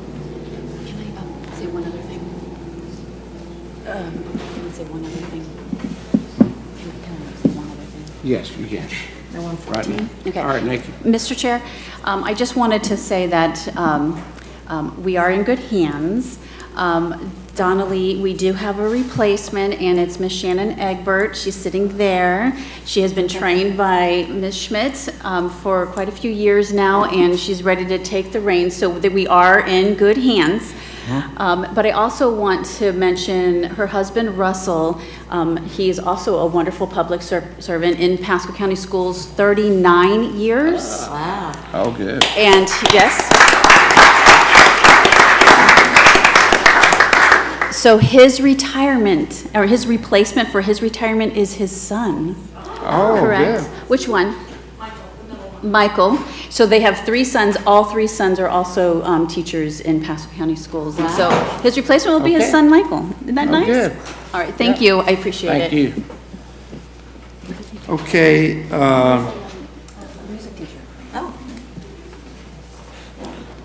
now I have pulled 14, C14, C37, and also, we've already voted on it, but Ms. Starkey wants to speak to It's C34. What's the number? C34. C34. Thank So I'll you. let you go ahead and do C34, we've already voted on it. Thank you, Mr. Chairman, for doing C14. You know, we had someone speak this morning about villages of Pasadena Hills, and there was incorrect information given. I find it frustrating sometimes that people can come up here and say things that aren't correct, and just a shout out there, that's why, one of the reasons why we have the Citizens Academy, so you Right. can really learn about factual information about this county and the things that we do and why we do the things that we do. Because I think it can be dangerous to stand up and say information that's not correct. So I just wanted David to come up and correct the record for some of the things that Ms. Moretti said. Thank you. Good morning, David Engel, Planning and Economic Growth Director. There was a discussion today regarding the entitlements over at VOPH and the potential of overwhelming our street systems. I would just indicate to you first off that the special planning district is designed to mitigate traffic impacts in the future because the infrastructure is staged and phased with the entitled development. Number 2, we are running behind on uptake of the entitlement density. Right now, our current uptake is 66% of the entitlements. The Galvin projects in particular are a reapproval of already existing MPUDs. And in each village that Galvin is coming in, they're leaving well over 1,000 units on the table, and it is below their actual entitlements. So in sum, the road system is designed for full build-out. Our uptake is 66% currently of the full build-out, and the Galvin project is less than they could have come in for. Thank you. And you know, we see things in the paper about numbers, and rarely does a developer use all the numbers they're entitled to. Rarely, rarely, rarely. So we just really need to get that information out there. And so thank you very much. And with that, I move for approval of C14. Second. So, further discussion? Yeah. And I just want to say that, you know, we've got this particular developer coming forward to talk about that project is actually putting at least $16 million extra of his own money into the road project. Yeah. And I know that Mr. Carbella's hire and Tyndale Oliver are looking at doing that, to actually do a study in there to make sure that their money they're charging for their fees is enough to support all the infrastructure. So I think, I'm glad you pulled it. I pulled C-37 for the same type of reason, so thanks for doing that. Oh, I've got C-34. No, I know. I pulled Okay. C-37 for Oh, the you same did reason. 37. Now, this one we're talking about right now is C-14. C-14, and I did make a motion for approval. Seconded it. I got a motion and a second. All those in favor say aye. Aye. Aye. Motion passed 5-0 on C-14. Now C-37. You have something to add to that, Jack? Yeah, I just wanted David Allen to come up and kind of put the citizens at ease as far as the chemicals we're buying and how long they've been used and how safe they are. Good morning, Chair. Good morning. Board members. David Allen, Pasco County Utilities Director. And yeah, the item here on the consent agenda is to purchase treatment chemicals that we utilize in our treatment process for our drinking water systems. And all of our water meets or exceeds both the state and federal standards for drinking water. The use of this particular chemical helps to eliminate the growth of virus, pathogens, and bacteria within the water systems, and we're actually required to maintain a certain level of chlorine residual within our drinking water systems. And so the concentrations that we're purchasing are significantly higher than what is delivered to the customers. I would say probably on the order of 100,000 times stronger than what we're actually delivering to the customers. And so our staff are trained in the use and handling of all those chemicals. Okay. And I appreciate you coming forward with it, and I just wanted to, again, same reason, just get the actual facts out there, so thank you. So you got a motion? No, wait, I have a question. Okay, go ahead. Which I was going to bring up in commissioner items, but since he's up here, I'd like to go ahead and, so I've been contacted by, I think it's Starkey Ranch CDD, but or Astoria, there's been a few about using reclaimed water, and I think that we went and switched it so that the reclaimed water rules are going to follow the SWIFMUD rules. Is that correct? As far as Yeah, Commissioner Starkey, right now, just very briefly, because of the increased, or because of the lack of rainfall that we've been having regionally in the hot weather, our demands on the reclaim system have increased significantly. So it's not necessarily a supply issue, it's a demand issue where folks are just using significantly more than they typically have. And so we have asked those that are on the reclaim system to voluntarily step back to the 1 day per week, which all of the other customers within Pasco County are required to follow. But if we're following the SWIFMUD rules, if you put in new landscaping, you can water it. Yes. Yeah, I just want to make that distinction. Yeah, that's true. Because Starkey Ranch CDD just landscaped the heck out of Rangeland Boulevard, and so they're allowed to water that following the SWIFMUD rules. So I just don't know how we're getting that word out, but I just want to make that point here. Well, I can tell you, the word when it goes out, going from 2 days watering a week to 1 day, the difference is, and it's hard, you can't hardly see it, but at Tampa Bay Water we see it because there's actually a savings of 30 million gallons of use taken away when you go to the 1 day. You take that 1 day off and just left for 1 day, you're saving 30 million gallons a day that's not being used for irrigation during that time. Mr. Chairman, it's a big number. So. I always just water 1 day a week. I've done that in the 30 years I've lived in my house. But I do have a question. But I do see people watering on the weekends, which is not, I don't think you're supposed to be. That's correct. Huh? It depends on the address and the use and. Okay, I'm not going to rat on any of my neighbors. But who is enforcing the 1 day a week watering rule? That would be our code enforcement officers in the utilities department. Okay. Yeah, he said it. All right, thank you. Okay, I got a motion. Move approval 3C37. Second. Got a motion second. All those in favor say aye. Aye. Motion passed 5-0. And then you also wanted to pull C-34 for discussion? Yeah. And we've already voted on it, but We have already voted on it, but I was, digging into it here like I do. And I just wanted to note that when I started looking at the dates on this, and this is a bid that we approved this morning, but it first said that it was going out on the street August 23rd. Then it moved to October, and here we are in June approving it. So it's not as bad as what I've seen in the past, but I think my fellow commissioners are with me that we are really hopeful that this bid and contract timeline is streamlined a lot. It costs us money when it takes so long to get some of these done. So I just want to draw that to your attention and say, I know, I'm hoping to see it, you know, in months, not like under 6 months, not 9 months, a year, 3 years. Re-vote on it? So I'll be watching. All right. Okay, All right. thank you. All right, thank you. Thank you, David. Thank you, and that's the end of the consent items. We will now move to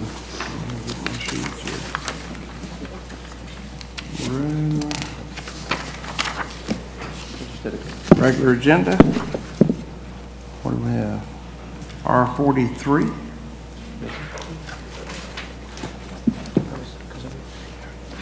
Is that right? Yes, you are correct.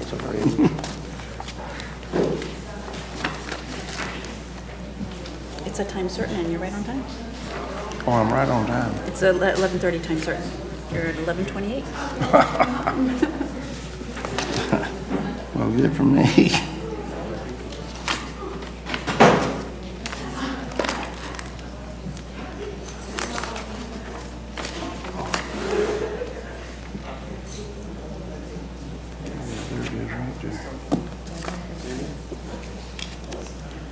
Welcome, ladies.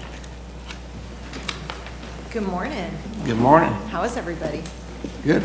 As the chair for the Commission on the Status of Women, I'm Jenny Yingling, and I'm going to just bring you guys through what we've done over the last 2 years and update you. So we have this great PowerPoint. But first, I'd like to introduce the other ladies that are on the commission with me that have joined me today. So to my left is my co-chair. I'm Vanessa Hilton, co-chair. I also work for Pasco County Schools. Okay. I'm Michelle Chamberlain. I'm the career specialist at Mitchell High School. Longtime friend of mine. Mine too. When won't take that. Lauren Maselli, I'm the Marketing and Communications Director for Pasco EDC. I'm Stephanie Pollitt, CEO for Lighthouse for the Blind, and thank you for appointing me to the commission today. Yeah. All right. Leona Shula, Secretary of CSW and representing the African American Club. Okay. Denise Nicholas, and thank you so much for having us here today. Okay. All right. Now that you know who all we all know who you are. If I can direct everybody's attention to our amazing PowerPoint that our amazing member Lauren put together. So obviously this is us. We're the status of women. Again, I'm Jenny. I'm the chair. Vanessa is our co-chair. This is our mission and our vision. Next slide, please. This is us as a whole, so we do have some individuals that aren't here today. For those in the room that don't know exactly everything the commission does, some of us are appointed, so each county commissioner has the opportunity to appoint a woman in the community to the commission. So I am appointed by Seth Waitman. And then we also work to fulfill spots within the community through nonprofit, minority groups, and other interest groups, law enforcement, to ensure that we're evenly represented through the community for the needs that face the women in our community. Next slide, please. Okay, so what do we do on the status of women? So back in December, we did our strategic planning session. And what we did is through our work plan is we worked to identify key areas in the community that were important to women in our community. So the first one, as you can see, is economic development, which I think we could all agree is on everybody's top, number one. The second was education and workforce development. The third was healthcare and wellness. And then the fourth was women in leadership. Now, these 4 points are going to become really obvious when we share our survey a little later in the slideshow. So just remember those 4 points. So we meet monthly. We meet the first Monday of every month. It is always posted on the county website. Everybody is welcome to our meeting. And what we try to do is we try to find a guest speaker to come in and to share with the commission. And we try to pick guest speakers that will provide a little insight and then provide us or arm us with information that we can push out to our community. So some of our great speakers that we had over the 23-24 year were Bridging Freedom. So we had the CEO from Bridging Freedom come to speak with us. For those of you that don't know what Bridging Freedom is it's a undisclosed location that provides safe haven for young women under the age of 18 that have been victims of human trafficking. And that is a local organization. In addition to that, we had the Affordable Housing Panel come. We had the Pasco County Department of Health and Available Services come. That was really interesting to see what services were available across a spectrum, whether you had small children, you were middle-aged, or you were looking for senior programs. So that was very informative for us. In addition to having Bridging Freedom come, we also had Pasco County's Human Trafficking Commission come to speak with us. So that was also, obviously human trafficking is a big issue and a concern in our community, and it is as well for the commission.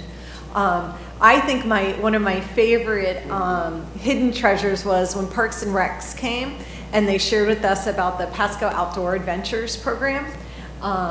And so I recently ran into a dad in the neighborhood, and he's like, I'm off for a week with my kids, what do I do? And I was like, oh, do you know that just on the other side of the county, you can go over and you can rent kayaks and you can rent bikes? So it was really exciting to learn about affordable opportunities for us to get our families out and into the community. So those are just a couple of highlights. Do you have any questions so far? No, you're doing a great job. Okay, all righty. So then let's talk about what we really did and how much fun we had this year on the commission. So when I first joined the commission, there was a lot of talk about we have to do something so that we could continue to grow and bring awareness to the commission. So just a couple of short weeks ago, we hosted our second annual Women Uplifting Women Luncheon. And you might recognize some people on the slide. We had this amazing keynote speaker, none other than Miss Nikki Alvarez was our keynote speaker. We held an amazing event at the PHSC Porter campus. The event very quickly became sold out. Now, it was a free event, but it was still sold out. Within, and I'm going to look over to Lauren to give me some quick facts. We generated all the attendance and hype for the event through our social media page. And within the first 24 hours, we were sitting at somewhere at like 40, 50, 55 participants had registered within the first 24 hours. Wow. So Lauren gets on the phone and she's like, what's our capacity? And I'm like, well, let's see if we can get 100. Well, it didn't take us but a couple of days. And she calls on the phone, she goes, so we're sitting at 100. Do we know the capacity for the room? And so what I will share with the commission and your friends here with us today is that not only did we meet our goal, but leading up the Monday, Tuesday, and Wednesday prior to the event, were these phone calls from all sorts of people on both sides of the county that wanted to know how they could get a ticket. Oh, that's wow. And very good. What a great problem to have, yeah. But not to have enough room tells us that we're doing something right. So we hosted 144 women with a wide variety of age, race, and interests in the community. At the Porter campus. It's a 90-minute presentation There's an opportunity for women in our community to mingle, and men. Men are welcome too, so there were a couple. That's overrated. Men are always welcome. We don't discriminate. This is our wild game dinner. All right. Absolutely. Yeah, there you go. Hey, I'm still I trying can to get imagine the wild part, you know. Without the Crown Royal. So as you can see from the pictures, we have a packed house. We had an amazing MC, which was Dr. Davita Jones, who's the provost at PHSC. She's a dynamic woman who was able to not only facilitate for our keynote speaker, but our other three panelists. Can you go back 2 slides so I can highlight our other panelists real quick? One more. Okay, one more. I didn't realize there were so many pictures. One more. There he is. Okay. So we were very strategic on how we picked the amazing women that we were going to have, because the title for our event is Women Uplifting Women. So it was really important to us on the commission that we had the right women in the room to help uplift, energize, and motivate other women in our community. So what we did is we looked at some results from the survey from the first annual event, and we're able to kind of figure out where are women in our community we're looking for resources. So of course we had none other than Rosie. Rosie sits on the State Commission for the Status of Women. She is inspirational. She shared with the group about some great opportunities for women to nominate other women to be named for the commission and for recognition for women in service and leadership in the state of Florida. So she shared that. When we had Ebony Perez, Ebony came to us from St. Leo. She oversees the social work department, and she handled our mental health component that was a big concern of women that wanted to attend the event. And then we had Rebecca. And Rebecca is the CEO for Bay Care Wesley Chapel. So we kind of really focused on areas that were concerned for the women in our community. And I will tell you that it was jam-packed. I know, Nikki, when we're done, I'm hoping you'll tell everybody what a great time you had and how you can't wait to come back next year. But it will go through the picture so everybody can just see. It was a packed event. We had some great sponsors, so if we can get to that sponsor page, I'd like to recognize 2 very special people that are in the room with us today. We were able to pull the event off and provide an event at no cost to the women attending because we had great sponsors. So I would like to thank Commissioner Oakley for always supporting us on the commission, and Commissioner Starkey as well. Thank you so much for your sponsorship. Along with, as you can see, we have a plethora of other individuals in our community, some big, some small, that also felt important to support what we do on the commission.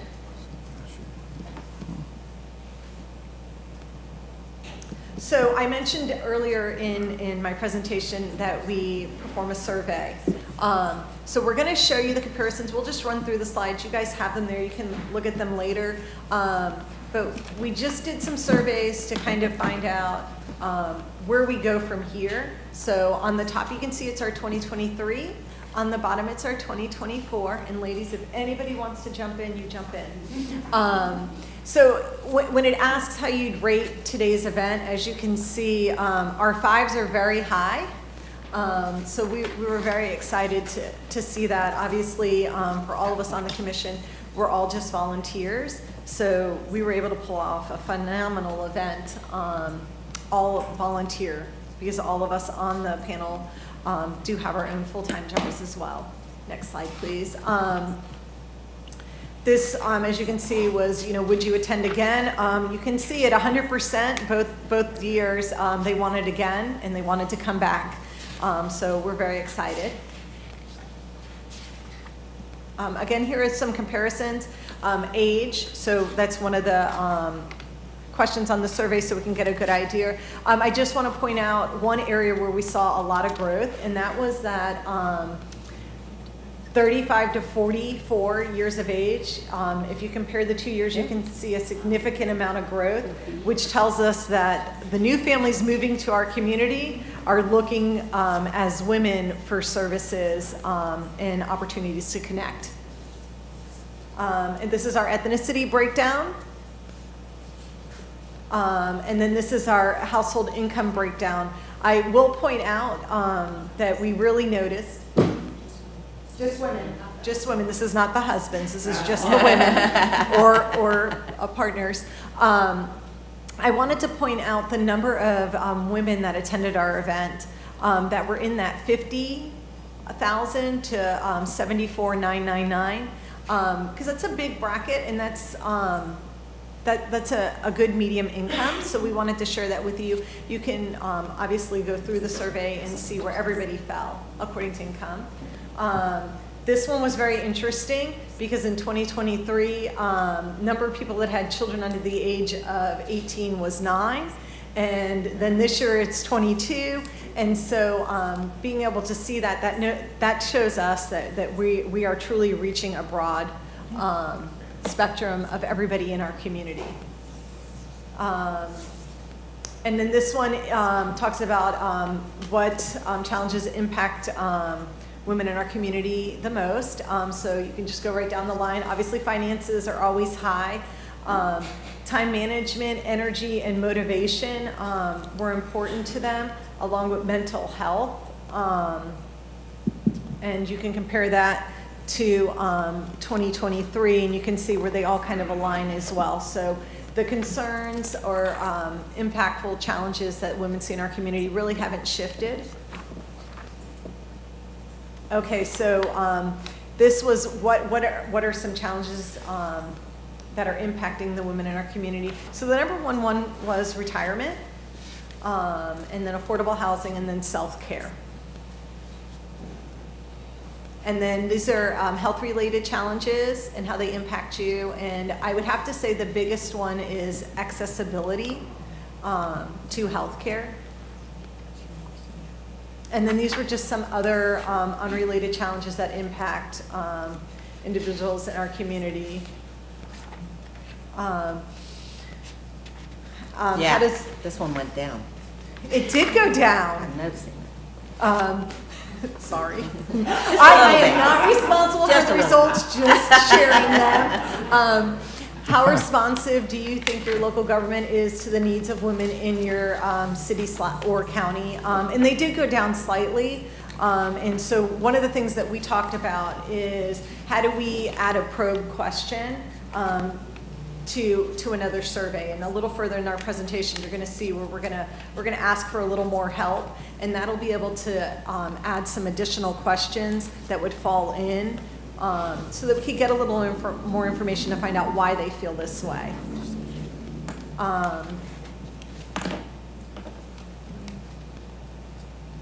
So these are positive impacts on women, and again you can see,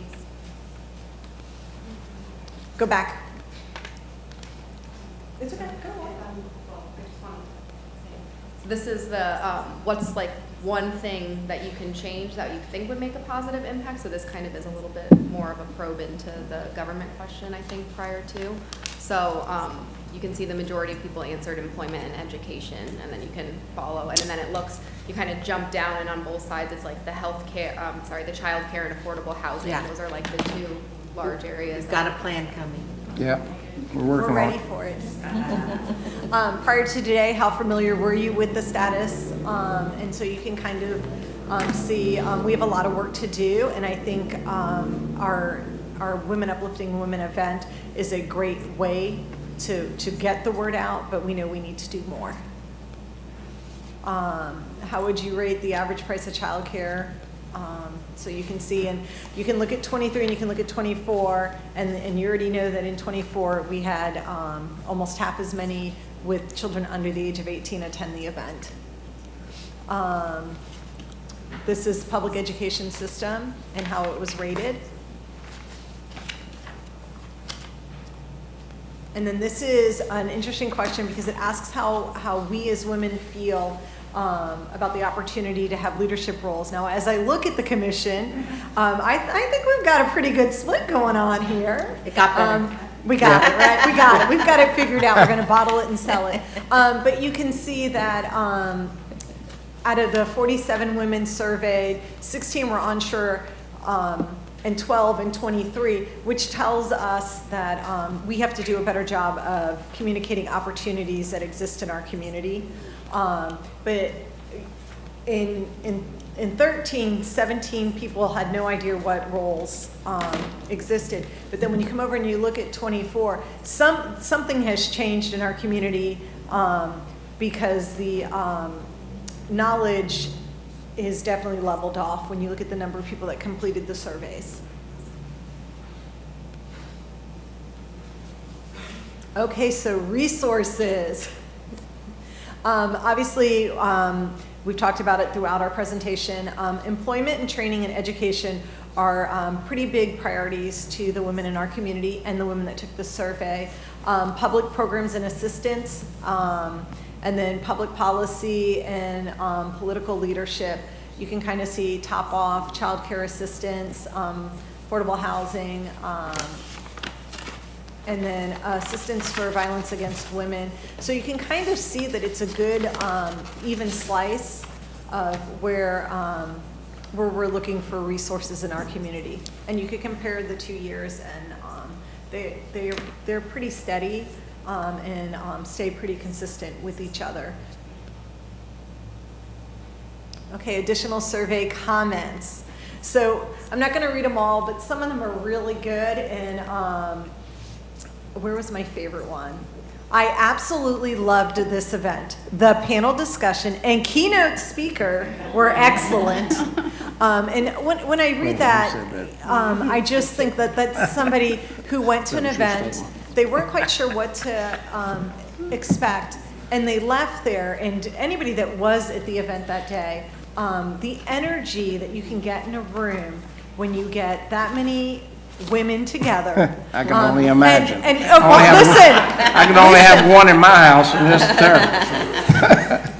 But when you get that many women of leadership together, and the who's of women in our community were in that room that day, and to watch the room just collaborate and slide and go together is truly a work of art, and we were able to do that and provide the opportunity to allow other women to uplift other women. So what's next? I thought Bigger meeting in the future. Yeah, yes. So one thing the commission has really worked on since I joined the commission was trying to create a woman-owned business directory. And so we are working on trying to figure out the best way to do that. We did have some talks with Mike Fasano's office and finding out how we could do women-owned business registries through taxes. And so there is some conversation. We would definitely have to be the pioneers for that if that's the avenue we're going to go down. The second piece that we'd really like to see, and just from the surveys, think would be helpful, would obviously be a digital platform, but somewhere where we could store resources for women in our community. And so how could we capture the data and the information when our guest speakers come and have it on a platform for others to access? How do we continue to grow our surveys to truly get the responses we need to provide an inspiring community for the women that live in our community? And then working with our current resource partners. So how do we push that information out? Is it through nonprofit organizations? Who are going to be our key partners to make sure that people know that these resources are available? And then who creates that final project? So who's going to create that publication? Where is that going to live? Who's going to own it? And obviously the publication would not be bound. It would definitely be something that was digital, because as we all know, as soon as you print it, it would be out of date. So that's kind of what we on the commission are looking forward to tackling this year. Any questions yet? I think Joanna might be able to help in getting some of that news out. I actually looking at your group, and I know there's, how many total in your whole group membership? What? 11. We're at 11 now. We have a couple vacancies, but we are working hard to fill them. Right. Get us the list of what the. But I know for a fact, there's a lot of women that are in business or whatever that are not attending for some reason or other, but would be very good groups for you to reach out to. And I'll use my, my social media page to put it out to, and the county's social media page would be really great to help, get that word out. Because y'all have done a very good job. I mean, this started from nearly nothing, and I mean, look what we got here. So, and it's just bringing more and more smart women up front where they belong. And I always put mine up front, so I think that's what you have to do, and y'all have great ideas, and we need to be sure we back and give you the support you need. So, from my office, I know I'll do that for you. So. Well, speaking of support. Ms. Starkey. Oh, sorry. Something that comes to mind when I started this, is because I found out about the one in Hillsborough County. Mm-hmm. And I don't know if Pinellas County has started a commission on the status of women. Do we know? I do not. Well, I think we'll talk to some of the commissioners over there and get one started. Yeah. And then I think it would be really awesome to have a joint Tampa Bay meeting of all the commission Right. on the status of women. So we'll have a big event. So. I know the first one we had here in Dade City with Jeannie Matthews, my appointment, we had it over at Cocapelli's in the citrus room, and I think it was 23, a total count was 23. So, but it's grown from that. So, I mean, y'all have done a great job. Yeah, great job. Very excited about the progress. Yeah. And you have some. Jack? So Yeah, Jack? obviously, we would not be able to pull off what we do from the commission if we didn't have great people that kept us organized, kept us in line with the rules. And so I think Derek's here. Poor Derek. I mean, he got assigned to a group of us, and he helped. He was instrumental in pulling off our first annual Women Uplifting Women event. So if it would not be inappropriate, I'd like to give Derek a huge round of applause for.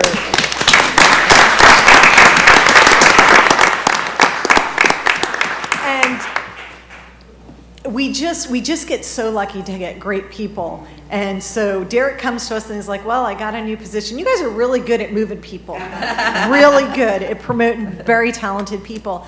And so very quickly, Derek introduced us to Sonia, who's here. And Sonia took the ball and she didn't even dribble it. She just ran with it. And it's been such a joy to work with her, to work with Derek, and to work with the commissioners as well and your staff, because that's who we are constantly on the phone with, trying to check schedules and make sure that we can pull off events like we pulled off just a couple of weeks ago. So we would be remiss if we didn't truly recognize the people that support us. So again, to Derek and Sonia, thank you guys so much.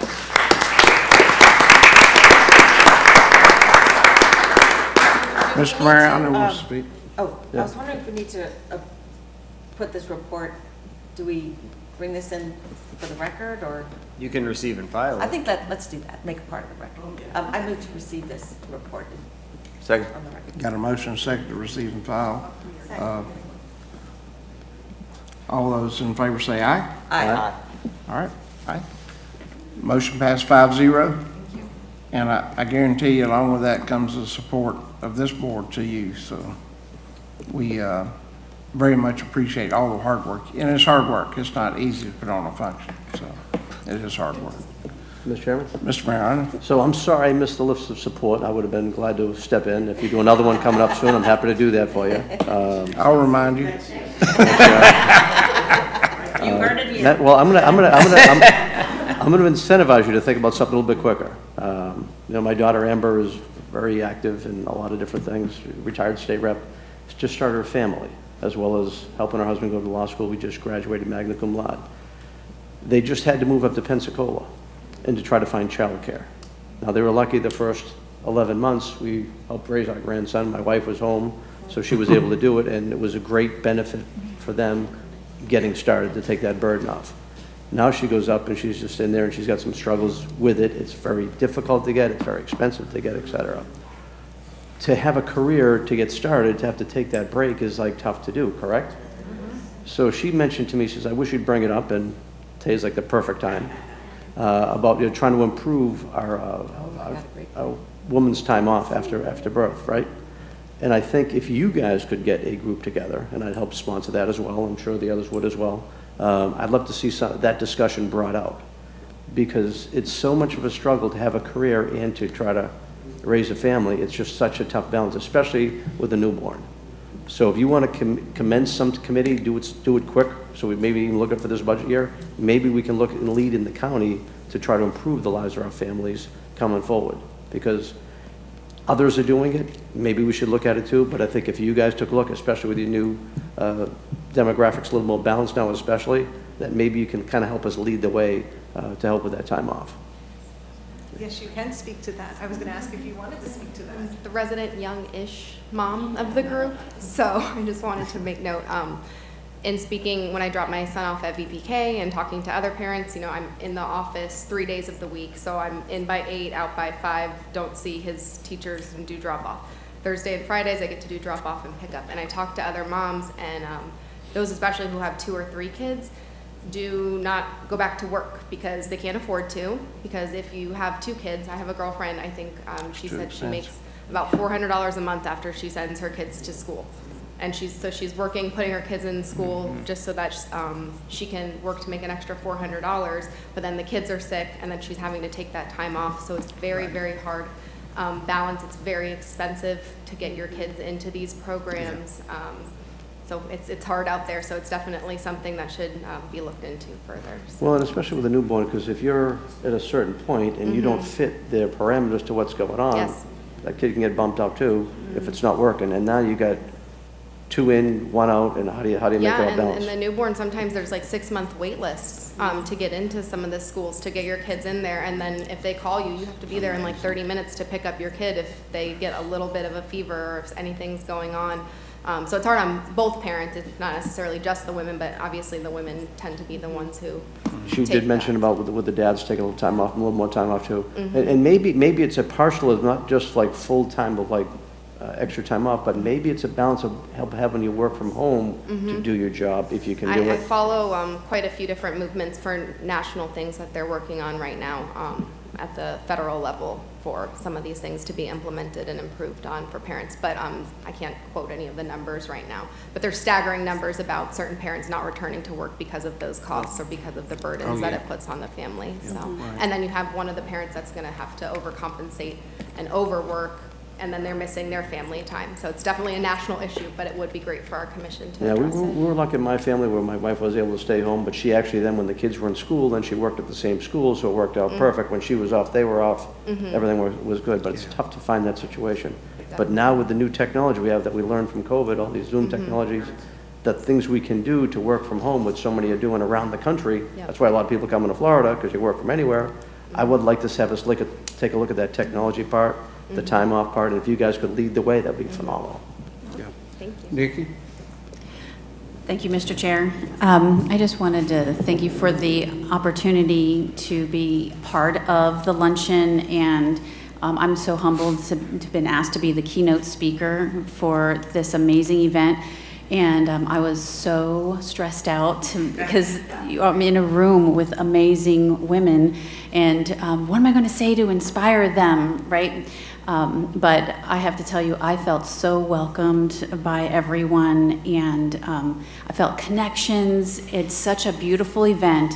So I'm saying this because if you're listening and you're a woman, or a man apparently too, you can come. This event is amazing. Please put it on your schedule to come to this event every year.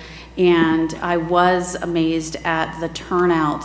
You ladies do a fantastic job, and what you have planned for the future is wonderful, and I'm so excited. But thank you for inviting me in and letting me be part of just a beautiful program. And the other panelists are also amazing women. I learned so much from them being there. And, you know, now I'm friends with them and we're going to do lunch. I mean, it's just, that's how it works, right, at these things. So I just thank you for that opportunity. You do a wonderful job. Thank you for your volunteering on this important effort. Ms. Yeager? I just want to say that I look forward to your next event. Yes. And I will definitely be there and help any way I can. And also, I just wanted to add kind of to what Commissioner Mariano was saying too. When women have to take that gap, you know, to stay home, there's a gap of employment, you know, and that could be several years if they can't afford childcare. So I'm all about trying to help in any way I can as well to come to a solution. Mr. Waitman? Thank you. Best for last, huh? You know, Jenny, it was interesting, your statistics. Pasco, we mentioned, we talked about this in a number of board meetings. We went from one of the oldest counties by age per capita in all of Florida, and post-COVID, we're now one of the youngest in average age of 46. So it was very telling when you were going through your stats that the new age bracket that was growing, and that's fantastic. It's, you know, folks in that age bracket were working, raising kids, after-school activities, and, you know, fortunately for me, I have Denise and you and other folks, Stephanie, out in the world who are, you know, it's a big county, a lot going on, and the feedback comes to us, and we're very grateful to capture the information, but it's just kind of subjective, right? What you're seeing, what you're feeling. So however we can help with the surveys to capture more dynamic information of where we can all do better, or maybe we should invest or look for resources, happy to help and support there. And as far as, you know, with working parents, you know, it's true. Without my parents, both just retired. We have 3. Without them, my wife and I would be drowning, trying to figure out how to work and everything that we juggle. And that's a real challenge, and especially now with labor shortages of qualified people in the workforce. You know, can't have people necessarily sitting out, and who wants to kind of put their life on pause, right? If you have ambitions to be successful in business, but still be a good parent to your kid.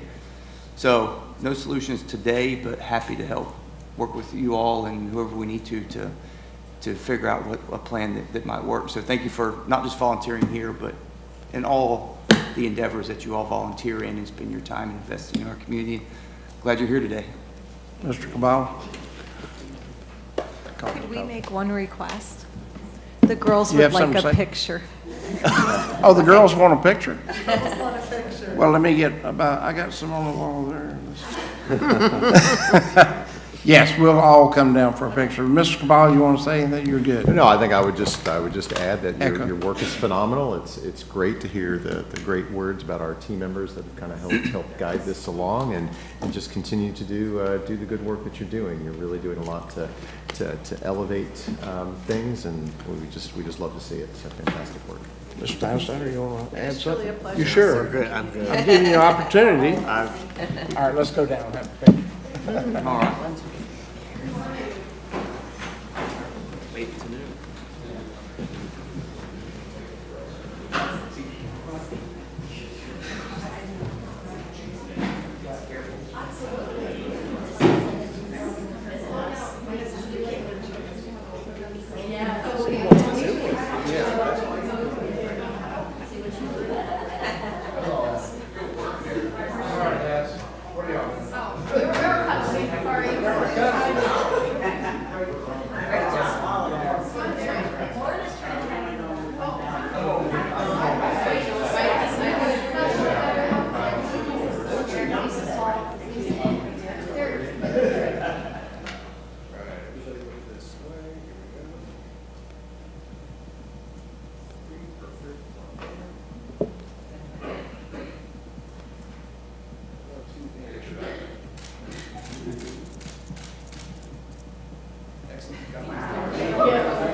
Awesome.